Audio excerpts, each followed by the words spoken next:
Greetings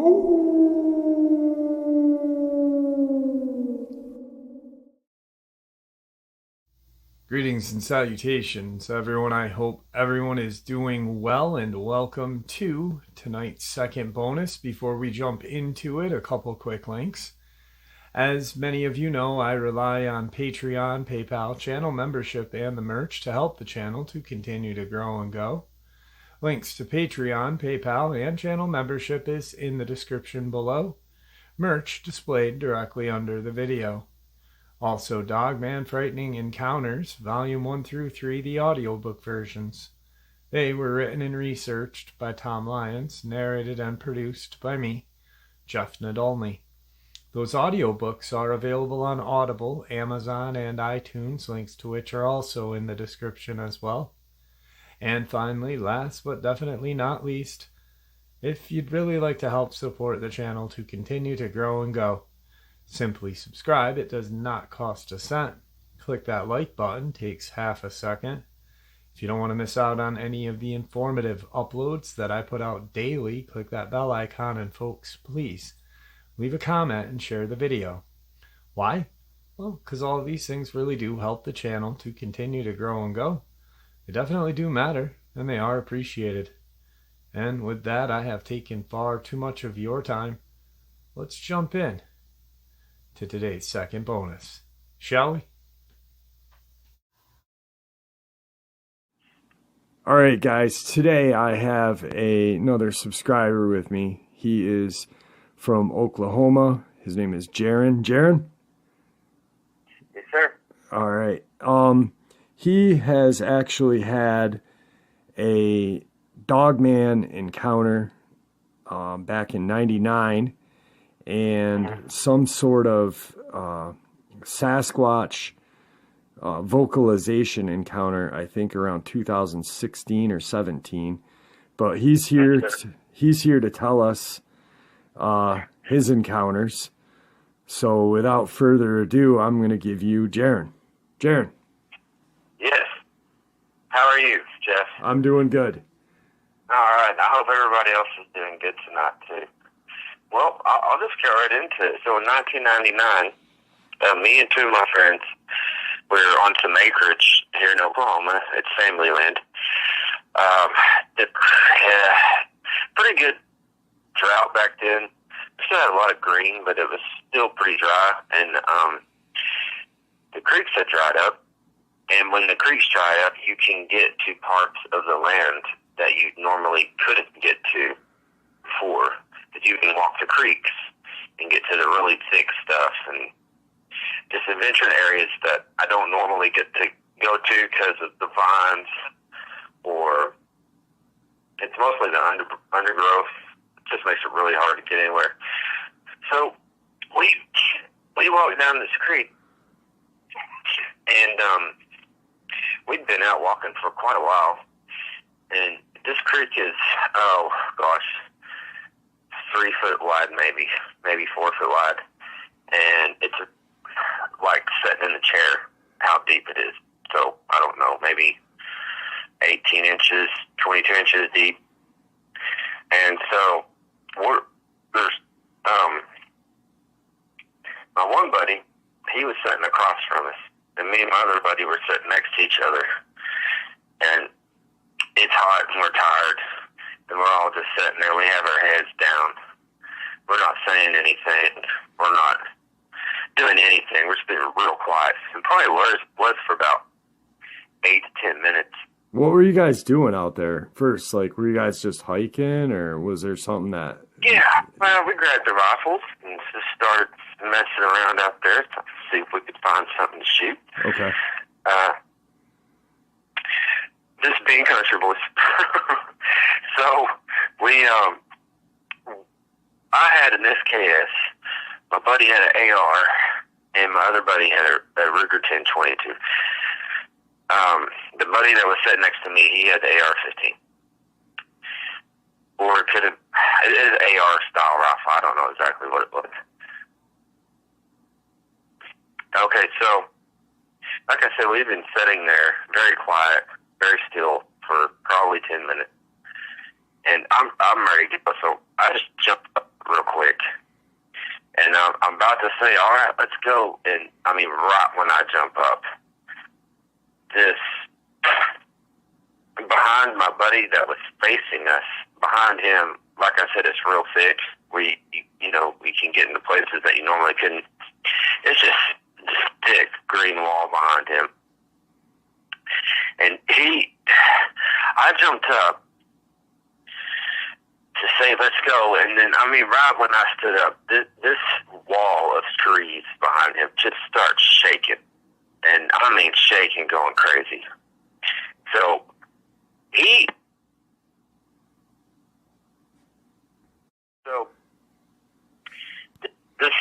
this wall of foliage just starts shaking, going crazy. So my buddy who had his back to it, he jumps up, excuse me, he jumps up and he runs in between us, like to get away from this, whatever this is that's going on. And me and my other buddy look at each other, and then we stand up and we take off into this green stuff. Now, I mean, it's thick. We can't go, I don't know, 10 foot maybe into it before you start hitting vines and stuff, and you just can't only go so far. So you're running towards what was shaking the tree or away from it? Huh? Were you running towards what was shaking the tree or away from what was shaking the tree? We were running towards it. Okay. We went into this guns first, basically, looking for what this was. As crazy as it was, I was totally expecting to see a cow entangled in barbed wire, like trying to get out of it. You know what I mean? Like going crazy trying to get out of it. Right, just stuck in, got its head stuck or something. Like the barbed wire was wrapped around its leg or whatever, and the barbed wire was wrapped in the tree. Okay. That's what I was expecting to see. So we pretty much, like I said, guns first. We're into this thick stuff as far as we can go. And what I see is pretty much from the neck back to the tail. I didn't see the head. It was on all fours. I see this completely just jet black four-legged animal walking very slowly from my left to my right. And so I didn't see the head, but I saw the neck back to the tail. I pulled up my gun and I'm aiming at it, and I look and I said, "Oh, it's a coyote." And while I'm aiming, I'm thinking this, and I've set the gun down, and I'm like, "No, that's not a coyote." And I'm looking at it. I said, "Is it a bear?" And I was like, "No, it can't be a bear." So I picked my gun up and I aim at it again. I was like, "What the heck is this thing? Is it a wolf?" No, it can't be.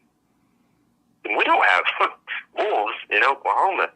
And I went through whatever type of animal I could think of. Now, on all fours, what do you say? What do you think its height would be from shoulder to paw on ground? From shoulder to paw, I would put it at, I'm 5'10", I would put it at about my sternum. Okay. On its back. So about 3.5 feet, just big. Yeah. Okay. Something like that. I was not far away from it at all. Did you get a weight, like an estimated weight of it? Like what you saw of, can you give us a description of the body, what you saw of the body? Yeah. Okay, so as far as the weight goes, I would put it around 250, maybe 300. It wasn't real bulky or real big, but it definitely was not small. I mean, I'll say that for sure. And completely jet black. Now this is the weird part, okay? So its body had like the hard curves of a canine, right? Right. But the fur was real sleek and real shiny, like a cat. And I thought about this a few times, and I thought, well, it's a Dogman. But listen to all these descriptions. It looked like the perfect combination of a canine and a feline. That's what it looked like as far as its body structure and its fur. Okay. It looked like somebody mashed up a dog and a cat and made some kind of weird animal. And now it's out here in this field with me. So I am aiming at this thing, and I never pulled the trigger because I could not identify it. I had no idea what it was. Had I been able to identify it as, you know, like, oh, I know what that animal is, and then I would have shot at it.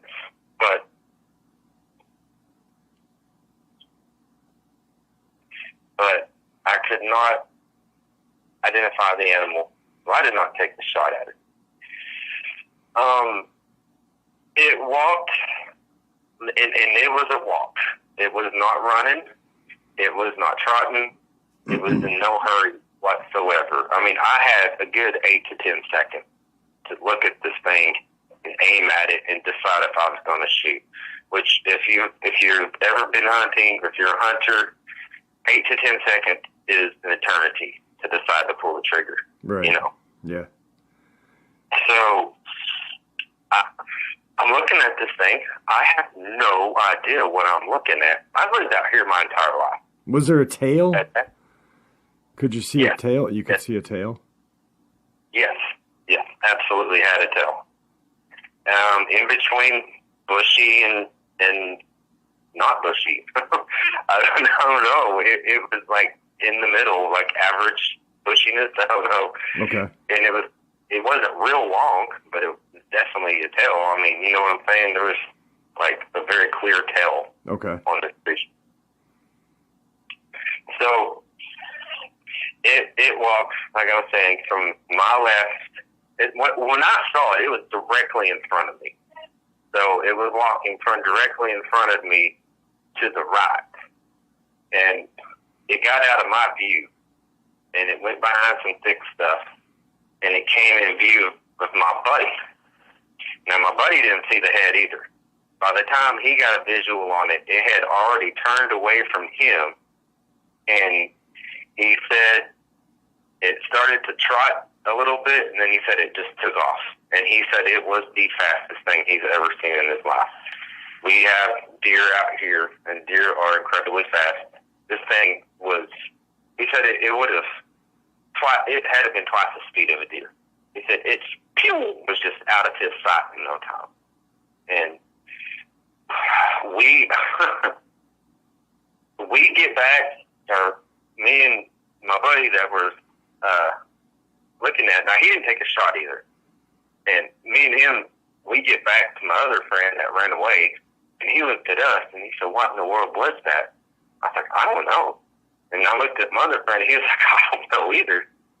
And I was like, man, let's just get out of here. Let's get back to the house. Let's just, it's hot, tired. We just saw something weird. Let's go back to the house. So we ended up going back home. That's it on that encounter. Now there's the things that stick out to me that make me say Crypted. And Dogman, I guess, is one, the color is jet black. Two, the size. It was way too big for anything around here, or anywhere close around here. And the biggest thing was shaking the tree. Right. And I thought about that. I thought, okay, if it was a giant, like, cougar or puma, a Black Panther or whatever they are. Yep. If it was one of those, and let's say it was up in the tree, a big cat like that jumps out of a tree, it's not going to make a ruckus like that. They're also not 3 feet at the shoulder either. Yeah. And whatever shook this tree, I've come to the undeniable conclusion that whatever shook this tree would have to have had a way to grab it. Right. Shake it. You know? And it was on all fours the whole time. I didn't see it get on two legs. I didn't, nothing like that. I didn't see the head. Now, I wish I could have seen the head because I could tell you for sure, well, maybe, I think I could, that, it was ... But the thing that makes me say Dogman is because it was jet black, and it looked like a canine, but it also kind of looked like a feline, too. And that just may be because I just don't know what a Dogman looks like. I don't know, but... On all fours. Right, yeah. Yeah. I mean, there are different canine cryptids, out there. People have spoken about jet black, like the black shuck and the Cadejo, which is the Cadejo is out by you, Texas, New Mexico, which is huge jet black dog, which in my own belief, I think is a Dogman, to be honest. I think it's just another name, like, the Gugwe is another name for Bigfoot, in my belief. So I think, I definitely I'm completely understanding where you're saying. Now, the tail, when you said, it wasn't bushy, how long would you say the tail was? Oh, I would say, now we're over 20 years ago. I'd say, going off that memory, I'd put it around 2 foot. 2 foot, yeah. And I believe, because, a lot of people that hear stories like this, they're going to automatically think, Black Panther, like you were saying. But the panther is not that high up in the, off the ground with its shoulder. I mean, they're big, but they're not huge. This thing. Yeah, and a tail for a canine or a feline of that, nature is a lot longer. Right? They're 3.5 feet, I believe. They're a long tail because they use it to balance.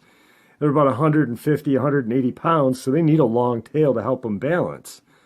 So, yeah, that makes a lot of sense It wasn't that long. I know that. And the thing about it is the shaking that tree, that was weird. I thought about it for a long time.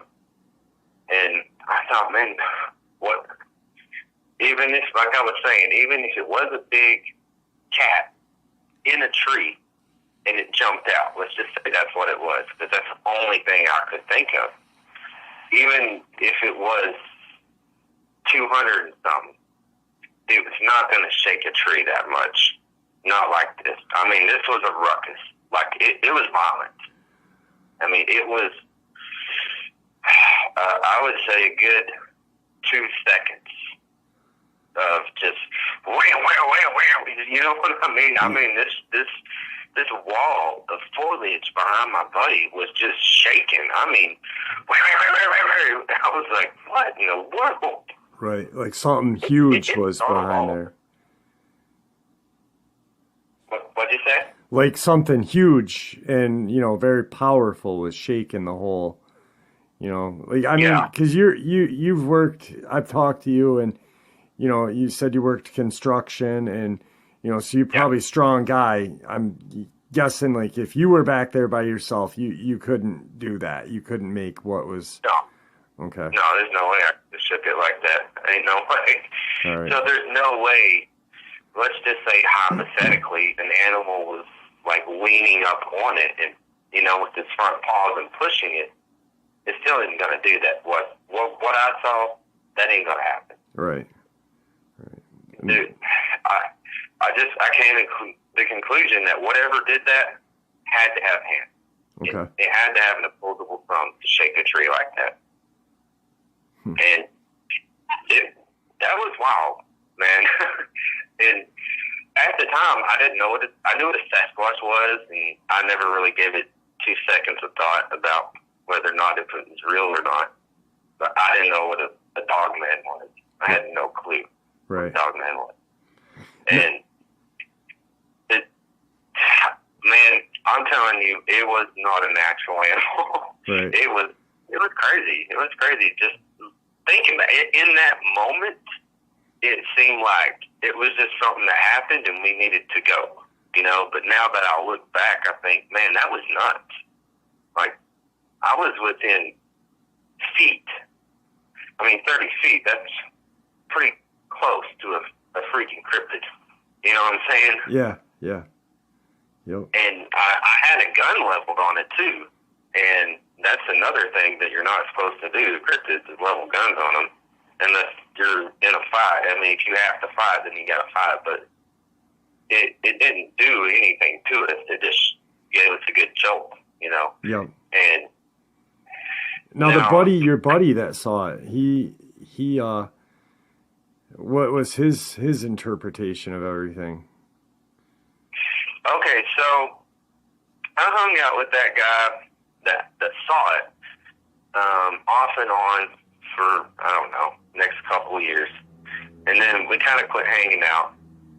And we'd see each other in town off and on over the years. And in 2017, we met up at a buddy's house. We had time to talk for a minute. And I walked in, and he's like, hey, what's going on? I was like, hey, not much. He goes, man, how you doing? How you doing? Pretty good. Yeah. And then just right after that, he goes, man, did you ever find out what that was that we saw out there in your land that one time?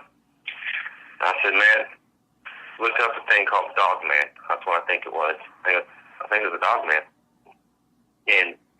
But it was weird because he asked me, like, I hadn't seen him in a long time, you know? Right. And he's just like, what was that?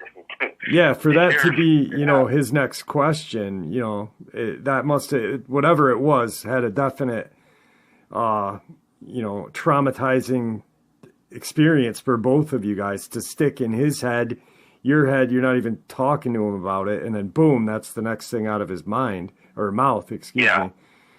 So that's, it was definitely something. And like you said, a cow, go ahead. You thought it was a cow.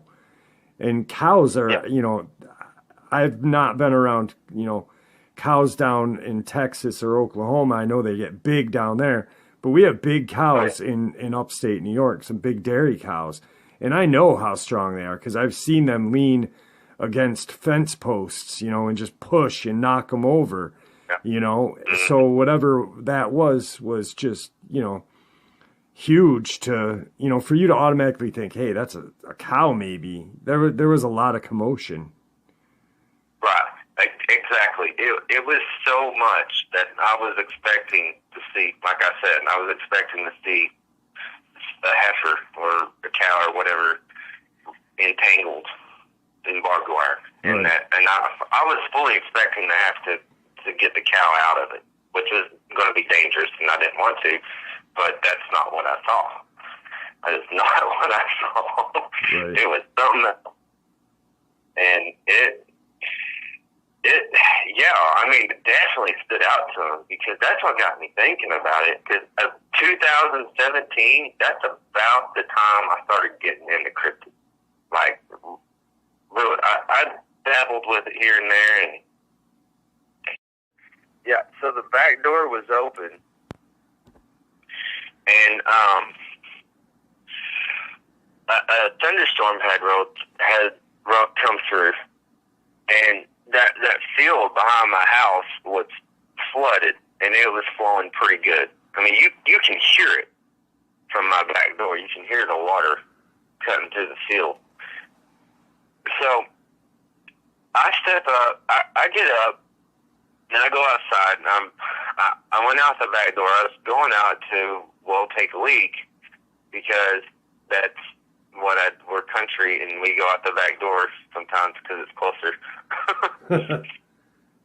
So I step out the back door and right when I do, I hear I hear a crack, like almost it's like almost a rifle sound, almost the crack of a rifle, but not quite.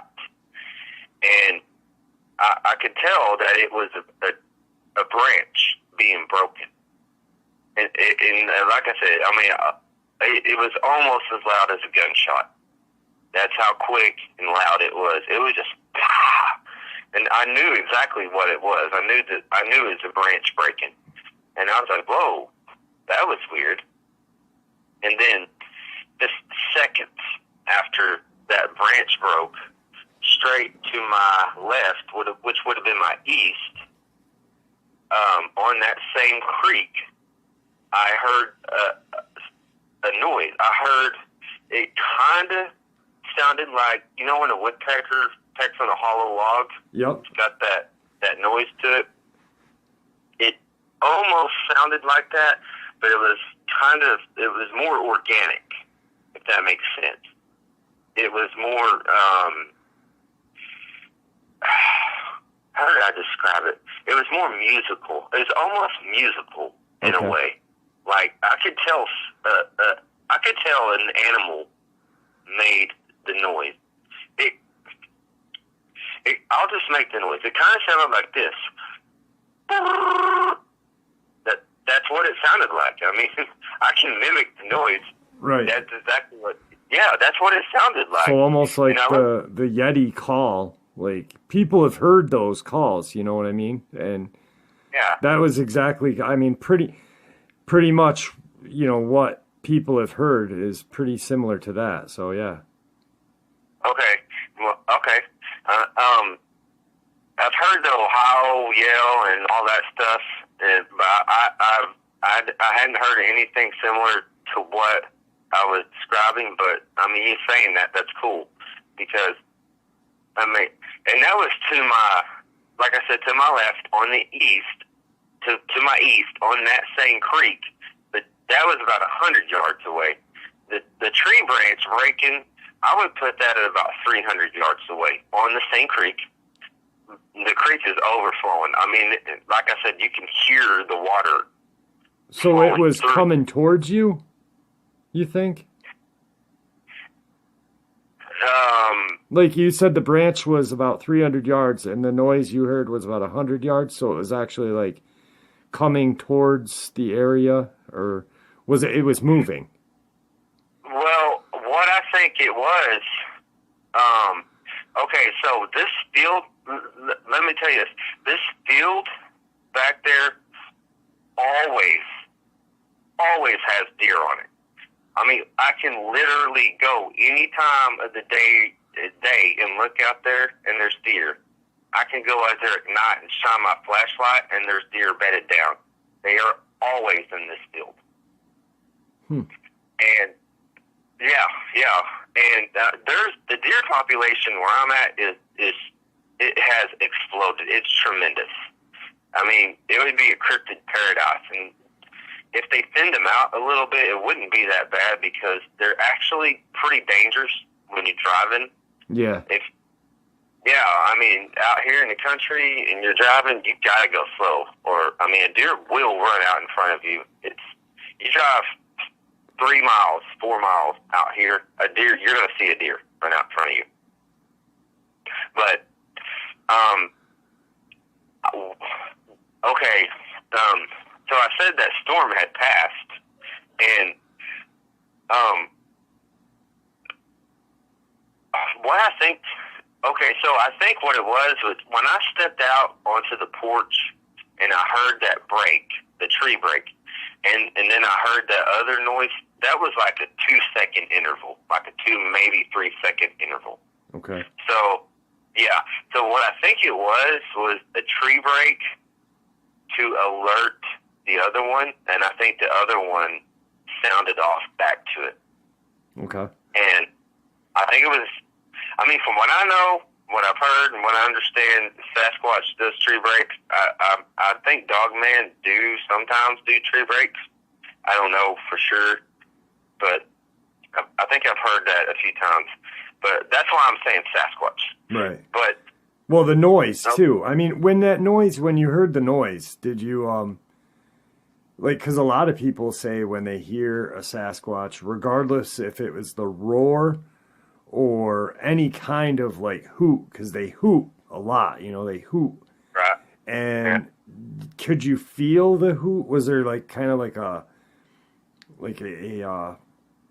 I don't know how they explain it. It's like some people have explained it like they feel like a energy, like a magnetic kind of, not magnetic, but just like an energy, like it hits them kind of. Was there anything like that when you felt, when you heard that? Well, when I heard the return, we'll call it the tree break was the alert, and the return call was what came after. Okay. When I heard that return call, I could tell that it was coming from an animal. That I could tell. It wasn't like real powerful, and it wasn't real loud, but I mean, I could clearly hear it. I mean, like I said, the creek was boiled over, and it was flowing through the field. And so I could hear that real well. And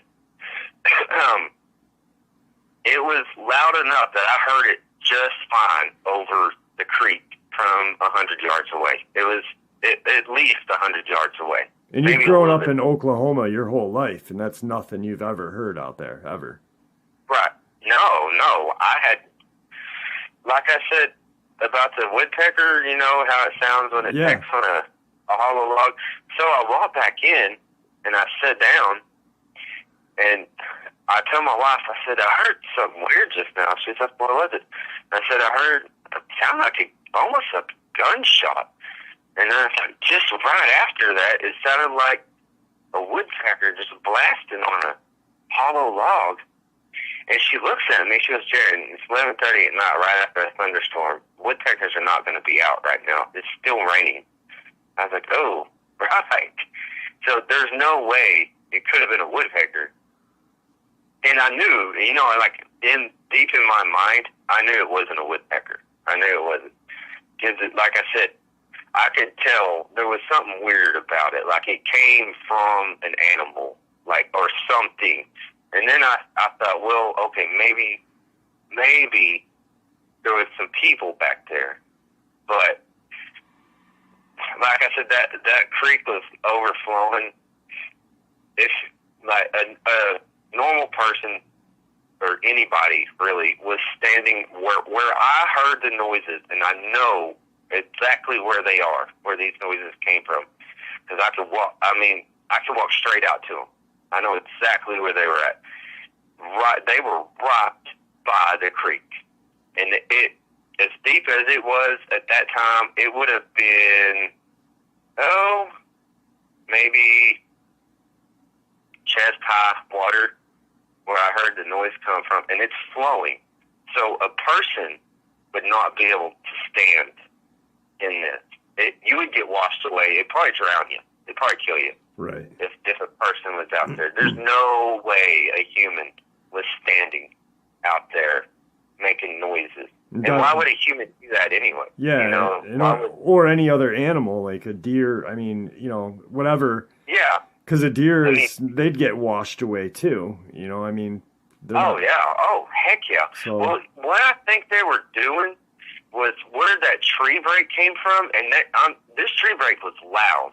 I mean, like I said, it was 300, 350 yards behind my house, and I heard it perfectly. It was pop, just loud. I was like, that was the tree branch breaking. I mean, I knew what that was. And like I said, it's almost as loud as a gunshot. Almost. It wasn't, though. It was close. I was like, dang, that was close to a gunshot, but that wasn't a gunshot. That was a tree branch breaking. And right after just that noise, and I was like, what the heck? What the heck's going on out here? Yeah. And like I said, I didn't see anything, but I heard that, and what I think they were doing is I think they were following the storm. And when I said, like I said, there's always deer in that creek or in that field, I think they were following the storm, and I think they were getting into that field. I think they were waiting for deer to try to maybe cross it, or they perhaps got stranded. They got stuck out there in the flood somewhere. Okay. And I think they were hunting deer right out of that field. Yeah. I was actually going to ask you. I was going to say, do you have any like fruit trees or any sort of, you know, vegetation for them to eat? But yeah, that makes a lot of sense. You know, like that'd be a ample time to hunt. You know, just to set. You know, the deer are already nervous enough and paying attention to the storm. You know what? They're not gonna. And everyone knows that Sasquatch is, as big as they are, they're very stealthy and quiet. You know, so yeah. But that was good vocalization. You know, I mean, to hear. You know, and I get what you're saying with the woodpecker. You know, the woodpecker sound, but having it organic. You know, it's a vocalization. Like, almost, it's too hard to explain. Our brains don't fathom something like that. You know. Right. It's just so. I mean, we were told our whole lives that no, it's garbage. Somebody's just trying to make a buck. But when you encounter something for real, it's like, wait a minute. No, it's not.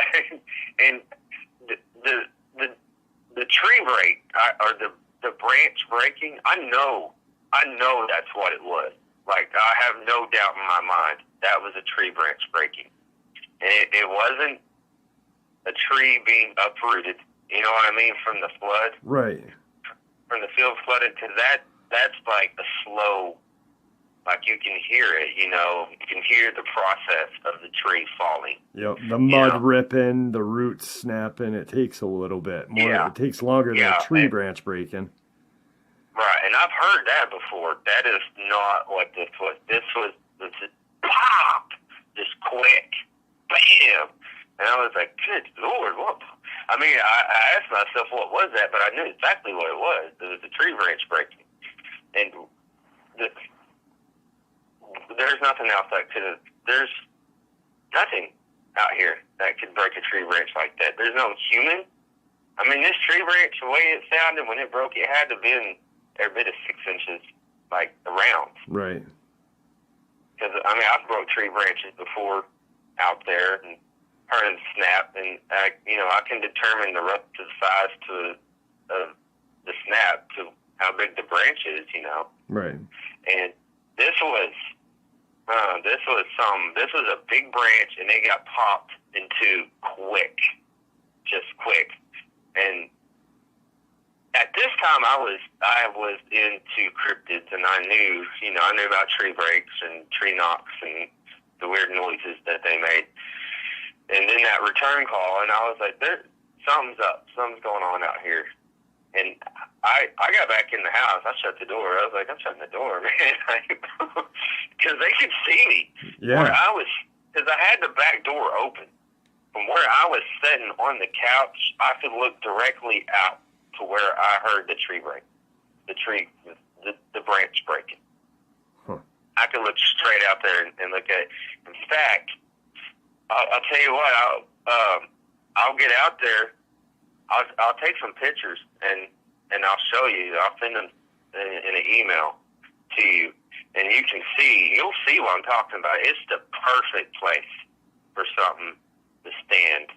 It's like so thick, and then you get to the spot, it's like cleared out, and there's no underbrush or anything growing right there, and it would be the perfect stomping ground. Yeah, perfect stomping ground, especially for a Sasquatch of. You know. I'm wondering if, because I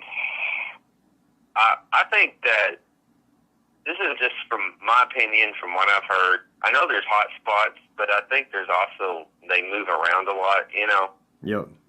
Because I don't, this is the only two things that's happened out here in my 42 years. Well, okay, I haven't been running around in the woods since I was 1 year old, but in we'll say my 32 years of running around out here,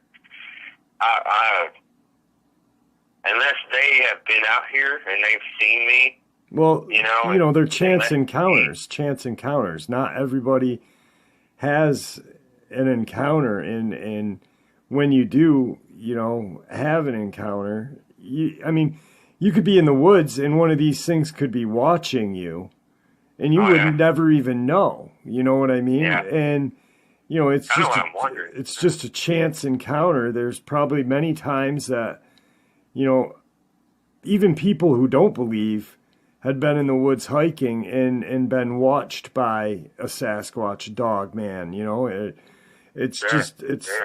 It's something that, happens more often than we know, and we can't, just because we don't visualize it doesn't mean it's not happening to us at that time,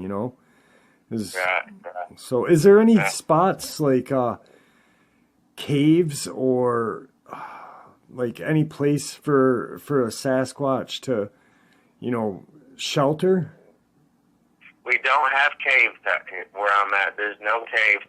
There's spots out here where the creeks have wore down the land enough where there's the embankments are like 12, 18 foot high. But, okay, I'll tell you this. Where I saw that Dogman, we'll call it a Dogman, back in 99, I went back there earlier this year I took my kids back there. They know about cryptids. I told my kids about cryptids. They know what they are. Because, and I told my wife, I was kind of hesitant because it's kind of creepy, it's way scary. But I had to tell them because my kids play in the field, my wife out there looking at them, picking berries and keeping an eye on the kids. So I had to tell her, I was like, look, there's something you need to know about. And I never told her before. We'd been married like 15 years. No, hold on. At that point, we'd been married like 13 years, 12 or 13 years, and I'd never even once mentioned it to her. But we moved out there on the other side of the property, and I told her about it. I was like, there's something you need to know. I saw this thing back in 1999, and I don't know what it was. And it kind of freaked her out for a little while, Right. A couple of weeks there, she was kind of edgy there. I was like, I'm sorry to do that to you, but you need to know because, our kids are running around here, and I told my kids, too. So my kids wanted to go out there and go back to the area where I saw the Dogman. Well, I was like, all right, we'll go. It's our property. It's our land. I'm not scared to go out there. I'm not scared to take my kids out there. I'm not. This thing ain't gonna stop me. I'm too country to not take my kids. My kids say, grab a rifle, let's go hunting. I'm like, let's go. Right. You bet. So we went out there. We were I was armed, well armed, and the kids are being kids, running around the creek and stuff, having fun. Now there's a spot out there where I saw the Dogman. The creek splits in two. There's the spot there, and I'll go back out there and take pictures of that for you too. You can see that. And there's a spot right after the creek splits in two. It cuts around back to the east. Well, like I was saying, there's a 12, 14-foot embankment around this creek. Well, there's spots where trees, the dirt has washed away, and the tree roots they make like a canopy right next to the creek. Okay. Okay. Now, we had to have quite a bit of rain for the creeks to swell up, but usually there's just a trickle, and at most knee high in places. And it's usually a trickle. It's not usually full. And there's places, like I was saying, where the sand had been washed away, and it makes that canopy. Well, we were out there not too long ago, and this canopy of roots, the dirt went so far back under there that I shined a flashlight in there, and I have a 750 lumen flashlight, and I shined it in there, and I could not see the back end of it.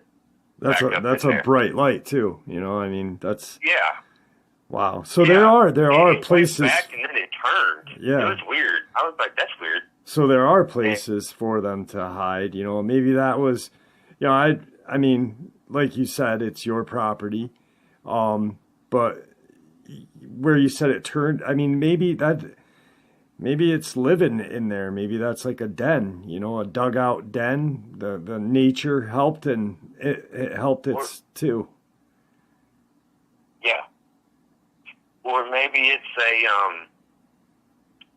just a rest stop, a place they can just stop, you know, and hang out for a little bit. Yeah, because Mississippi, there was a small den out there, and Luke, he is adamant about that area being a travel ground, you know what I mean? Like a little rest stop for him to.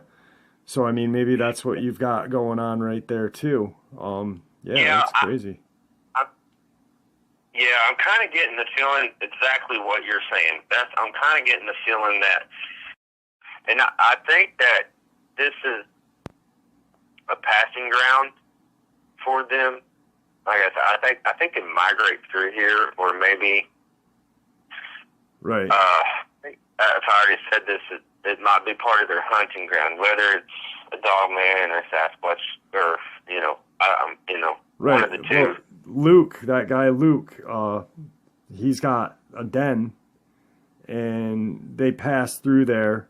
He thinks it's a passing ground area. So yeah, I mean, very well could be, because they need shelter, you know, and that sounds like the most opportune place for them to hide or seek shelter. I mean, I don't think they're really hiding from anything. I think they're seeking shelter from the heat or, you know, the rain, like you said. Just like we would go into an AC or a heater in the winter. Yeah. You know?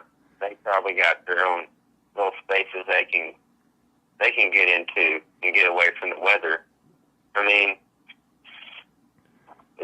surely, you know, they can feel the heat and the cold, and it gets to them just like it does any other animal. Right. You know, so they gotta get out of it at some point. Now, you said you had a friend that had a sighting, something other than a Dogman or a Sasquatch. You want to share a little bit about that and what he went through?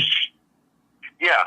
So this is kind of what got me started in it. Started looking into it. So this would have been 2015. We're sitting there eating dinner, and it's the same time of year, spring, summer, which keeps popping up. That's kind of weird. But spring, summer. Now he was on Beaver Creek fishing, and he was in a car, and it started raining. It actually had been raining, and he stopped by my house on the way back to his house, and he had left a shotgun there. This shotgun had extreme sentimental value to him. It came from his dad. His dad made the stock. His dad put it all together, and he loved that shotgun. It meant a bunch to him. He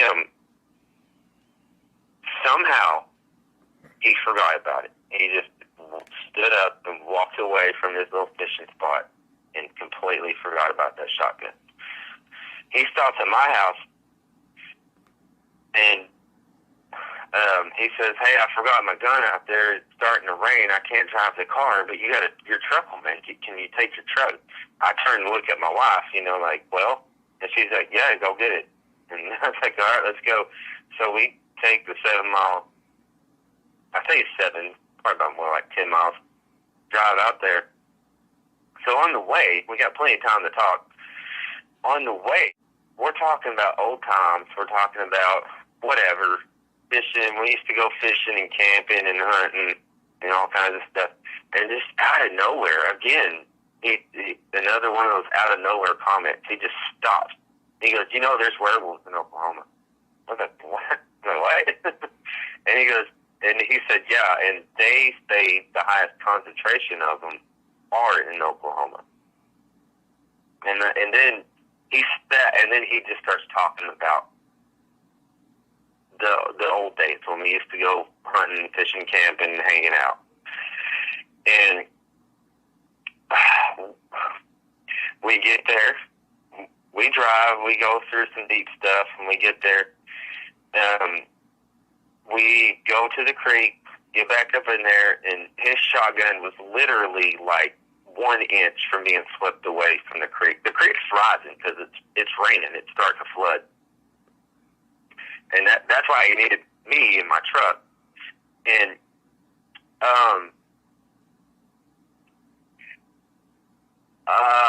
I think it caused some trauma because he didn't stick around too much longer after that. So did he see something that night, or? I think that he was fishing because he said something about werewolves. He said werewolves. What he told me. And that's all he said. What he said. What I said that he said about this werewolves in Oklahoma. Right. And the hot trash. Okay, that's the only thing he said to me about werewolves. And then shortly after he had, like you said to me, he had committed suicide shortly after? Yes. Wow. Yeah. Now, he already had problems in his life. He had a drug issue. His marriage was on the rocks. He had a good job. He made plenty of money. That wasn't the issue. They weren't hurting for anything. Right. But he had that. And he had those other issues going on. And I think that this is what I think. I think he was sitting there fishing. I think it's possible that a werewolf or Dogman walked up to him. And I think what he did was he had the fishing pole in his hand. He had the shotgun sitting, like, leaned up on the creek, on the tree branch or whatever, or tree or whatever. I can't remember. I think he looked. I think he was fishing. I think a Dogman come up on him, or a werewolf. I think he just turned and ran. I think he booked it and left the gun there. And wanted you to come with it, kind of, because, you did say it was raining, and that makes a lot of sense. That makes a lot of sense, and that's a good theory, because, I've had another subscriber who, he had a wife. They both saw and had an encounter together shortly after they got divorced, and she ended up with a drug issue and then committed suicide. But it makes sense what you're saying, because maybe he wanted you to come, not only because he felt like he was going to get stuck, but as backup. You know what I mean? He was already scared because, he was in the car. You know what I mean? He had already driven out of there. So he could, you know what I'm saying? So maybe he wanted someone just in case he saw it again. That's probably a spot on theory that you got right there, because nobody just comes out of the blue and says, hey, there's werewolves, and not just shooting, joking about it. There's a definite seriousness to something like that, and that's insane. And I'm very sorry that you lost a friend. He was a good friend. He was a good friend. I grew up with him, and I think, like I said, he already had those previous problems, but I think that he saw a creature, and I think it pushed him over the edge. I think that was more than he could handle with what was already going on. Yep. And then he saw something. I think that's all he could handle. That was it. And he did that. And what was also weird is, why would you leave? I mean, this shotgun had sentimental value to it. Yeah. Like I was saying, it meant a lot to him. I remember when we were kids when he got it. So, I mean, I remember that's how big a deal it was to him. And he just up and leaves it there. I mean, that's weird, you know. I think he ran away from that spot that he was at. And just like you're saying, he knows I got a gun, and he knows I ain't scared to go back out there. Werewolves or not, you know, I didn't believe him. So, and after he passed, I got to thinking about that. I was like, man, that's a weird statement. And that's when I started looking into werewolves in Oklahoma. And that's what led me to all the Crypted YouTube channels. And that's what got me thinking about my encounter in '99. Yeah. Yeah, it all kind of just plays out. There was. What year was this? What year was your it, friend's? What year did that happen? Okay, that was in 2015. Okay. Yeah, I remember when his funeral. I remember his funeral very clearly. Yeah, that would have been in 2015. Wow. When he came to me. It was weird too. I mean, it's like, what?